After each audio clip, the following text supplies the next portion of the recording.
Look at how Indonesia is developing. Where can we get away from that? Nowhere. We just have to assume that Indonesia will enter. It is already in the club of the world's leading economies, no matter who likes it or dislikes it. Now, let me turn over to, there are two other topics I'd like to get your take on them. One of them is Indonesia presidential elections. Where do you see this is moving forward, given now when you consider Indonesia's role in the economy within Asia and how the US is trying to leverage whatever with Indonesia? What do you see?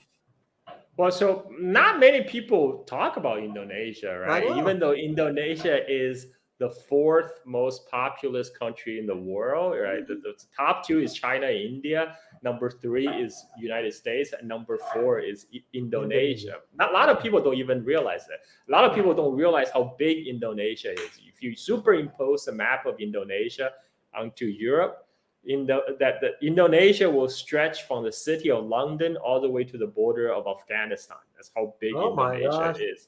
Wow. Yes.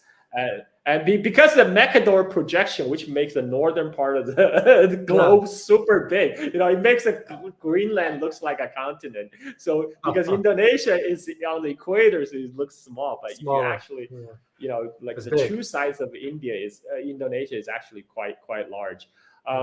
So Indonesia, I don't foresee too much change because for almost a decade, Indonesia was under a very popular president, Jokowi.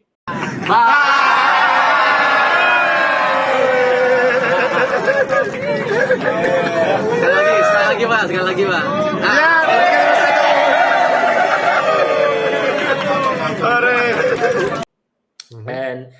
But because the constitutional limit of 2 terms, Jokowi cannot run for another president's third term. Yeah. So instead, what he did is he made a deal with Defense Minister Prabowo, and so that Prabowo is having a running mate, vice president, who is the son of current President Jokowi. So this is a way of Jokowi trying to ensure his political legacy, by having this political dynasty. And so in the short term, I don't expect the policy to change dramatically from the current policy, from the current Jokowi policy. I saw some reports saying U.S. want to do regime change or color revolution in Indonesia. I don't put too much stock in that because U.S. don't need to do color revolution. U.S. can just buy Indonesian politicians. I mean, this is Indonesia. U.S. can just buy the politicians like they bought Bongbong Marcos, right, in the Philippines. Having said that, Indonesia have a lot more Chinese investment. It's a lot more integrated with the Chinese economy. Like right now, I'm talking to you on the 4G network that's built by Huawei. Huawei built the 4G network in Indonesia. The electricity is supplied by the Chinese-built power plant on Bali, right? Wow. So and like everybody in Indonesia, most people can now afford a smartphone is because the Chinese smartphone made it affordable for everyone, even in countries like Indonesia, to own everyone to have a smartphone. Our nanny has a smartphone, right? She has a Vivo, Interesting. or either Vivo or Oppo, which is a Chinese brand. So Prabowo, the new president, he understands that. He understands economic destiny of Southeast Asia right now is tied with China because the gravitational pull of the Chinese economy. And China actually is making also Southeast Asia one of its top priority for its Belt and Road project, right? China is investing a lot of the, everything from infrastructure to, I already mentioned power plants and a high-speed railroad. A high-speed rail links Indonesia's 2 largest cities. The significance of the rail is that it also connects 2 nations, China and Indonesia. And 4G network communication. So even Chinese gaming companies, right? There are a lot of my wife. She plays mobile games that's made by Chinese developers. so like I don't think United States has anything to match in terms of offering investment into Indonesia to replace the Chinese investment. What United States will do probably they will just trying to offer to develop the defense ties because right now only thing U.S. can offer is military. Right? They can't offer it. They can't compete with China economically, but they may offer to sell Indonesia some like F-18, some F-15. Actually, Carl, they agreed to sell the F-15s, but not the F-18s. They already agreed to sell F-15s, but I mean, they could still dangle out like F-18s or whatever. Like they want the to sell carrot, later. right? Yeah. I mean, that's what they do. So I mean, like I know a lot of people are very excited. They're gonna get U.S. planes, but okay, well, sure. It's this because fundamentally U.S. foreign policy at this point is driven by Pentagon and the weapon manufacturers. So it's their interest to continually to sell weapons to Indonesia, and U.S.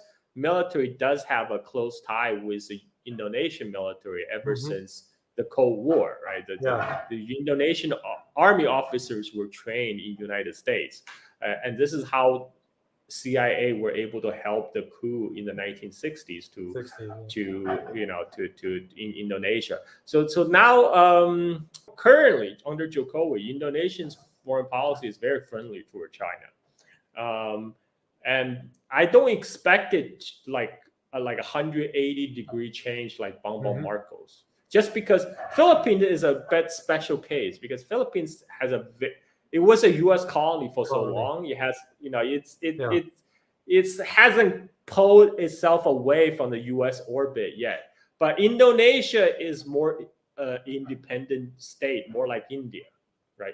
Indonesia will ultimately watch out for Indonesia's own best interest. 4 kali datang ke proyeknya kereta cepat, tapi memang baru pertama kali tadi mencoba nyaman dan pada kecepatan tadi 350 tidak terasa sama sekali baik saat duduk maupun saat saya berjalan sehingga ya inilah peradaban. First of all, the election Prabowo won overwhelmingly means there's probably going to be a smooth transfer of power. And I don't expect the policy to change drastically in the short term. In the medium term, long term, who knows? We'll see. But I mean, right now, most of U.S. attention is still tied to Middle East, right? To this golden boy Israel. Whether U.S. like it or not, its attention is going there. It's gonna take a while for U.S. to put its mind back on pivot to Asia. We'll see how that works out. It might be too late for us. So the last thing I want to address with you, Carl, and I have my own question, by the way, Carl, regarding Indonesia. Why aren't we seeing Indonesia part of BRICS? Indonesia has a lot to offer. Why aren't they in BRICS? Look at how Indonesia is developing. Where can we get away from that? Nowhere. We just have to assume that Indonesia will enter, it is already in, the club of the world's leading economies, no matter who likes it or dislikes it. Yeah, I mean, you would actually make sense for Indonesia to be in BRICS. But like I said, U.S. still has a bit of influence in Indonesia, still, especially through its tie with the military. And Prabowo, the one that just won election, he's a defense minister. He actually has a very close tie with the U.S., with the Pentagon, etc. So we're gonna have to see how. I mean, but even if Indonesia do not officially join BRICS, but the fact on the ground, like I listed, there's already a lot of Chinese investment in the country. And I don't think that's going to change anytime soon. Interesting. Well,